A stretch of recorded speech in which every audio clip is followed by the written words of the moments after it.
आजची रेसिपी मसाला इडली फ्राय। आता इथे मी फोडणीसाठी काय काय घेतलं ते मी इडली फ्राय करतानाच सांगते।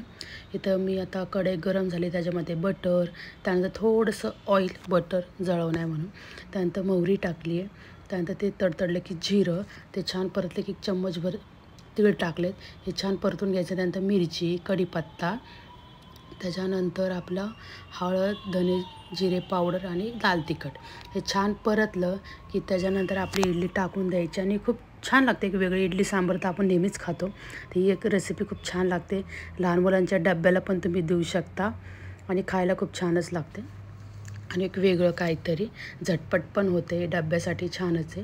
ही तशी मी डब्यासाठीच केली आहे। त्यानंतर थोडंसं मीठ जरा जपून, काय की इडलीमध्ये मीठ असतं। त्यानंतर आपली कोथिंबीर मस्त मिक्स करून घ्यायचं। आपली इडली फ्राय झाली आणि दिसायला पण बघा एक नंबर। आणि आवडली की नक्की लाईक, शेअर, फॉलो आणि चॅनलला पण सबस्क्राईब करायचं विसरू नका। नक्की फॉलो करा। चला बाय बाय, गरम गरम तयार।